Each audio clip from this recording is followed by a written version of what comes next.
गई क्या पीने में, खून गई क्या पीने में। राम मंदिर या बावली का पक्ष नहीं मैं लाई हूँ, घायल भारत चीख रहा है, चीख सुनाने आई हूँ। परम आदरणीय सभापति महोदय, मंचा सिंह ने मुख्य अतिथि, प्रिंसिपल और सम्मानित गुरुजन एवं यहाँ उपस्थित मेरे साथी, मैं सुप्रिया कुमारी ग्राम डरमा से आज इस देश को कानून व्यवस्था से असहमत होते हुए अपने विचार प्रस्तुत करूंगी। दर्द तो हद तक गुजरने लगता है जब मेरी आंखों के सामने ताज पुलवामा छत्तीसगढ़ में शहीद हुए जवानों के छत बिछत अधजले शरीर के टुकड़ों के रेत के तीरों से उभर जाती है। लाशों के ढेर और कश्मीर की खून से सनी लाल रंग की सड़कें के दृश्य सामने आते हैं। उस पर कुछ लोगों का कहना यह है कि मानवाधिकार का अनुपालन करते हुए देश से उग्रवाद और आतंकवादियों का सामना किया जा सकता है। महोदय अब तो हमारा तिरंगा झंडा भी हमसे सवाल पूछने लगा है कि क्या बात है भारत, आजकल मैं फहराने से ज्यादा कफन में दफनाने के क्यों काम आ रहा हूँ। हृदय तो उस दिन फट गया जब महोदय अपने बेटे के चिट्ठे को देखकर बोली कि साहब आप तो भर्ती में इंच भी कम नहीं लेते, मैं आधा शरीर कैसे ले लूं। साहब आप तो भर्ती में इंच भी कम नहीं लेते, मैं आधा शरीर कैसे ले लूं। महोदय आज इन मानवाधिकारी के कारण इन आतंकवादियों के बंगले की औकाओं की नाखूनी हंसती है और शहीदों की आंगन की तुलसी रोती है।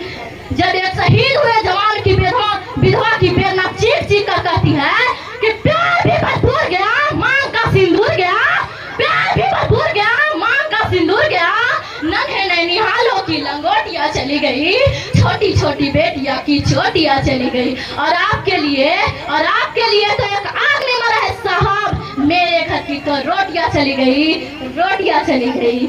आज इस मानवाधिकारी के कारण महोदय किसी भी पहल को जीतने के लिए पहल करना सबसे आवश्यक है, क्योंकि इतिहास गवाह है कि पहल करके बड़े बड़े युद्धों के परिणाम बदल दिए गए हैं। परंतु आज मानवाधिकारी के कारण आज हमारे देश के जवान इस कदर बंधे हुए हैं कि अपनी ड्यूटी पर खड़े होकर भी पहल करने से डरते हैं, क्योंकि भविष्य में उन्हें कटघरे में खड़े होने का डर सता रहा होता है।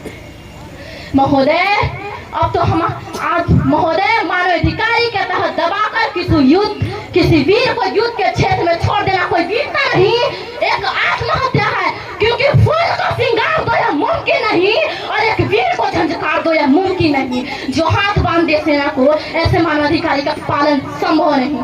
महोदय आज सत्यनिष्ठा पर चलते हुए हमारे देश के जवान आज भी डरते हैं कि उनकी राइफल से निकलने वाली गोली अगर टारगेट को हिट नहीं भी करेगी तो 400 मीटर तक जाएगी, और इस बीच किसी निर्दोष से लगे तो महोदय हमें अपनी नौकरी से हाथ धोना पड़ सकता है। महोदय हमें अपनी नौकरी से हाथ धोना पड़ सकता है। अपनी नौकरी को बचाने के खातिर एक जवान यह सोचता है कि सांप मरे ना मरे पर लाठी नहीं टूटनी चाहिए, सांप मरे ना मरे पर लाठी नहीं टूटनी चाहिए। आज हमारे देश की हालत कुछ ऐसी हो गई है कि चिरागों को हवाओं में उछाला जा रहा है, हवाओं पर भी रोक डाला जा रहा है।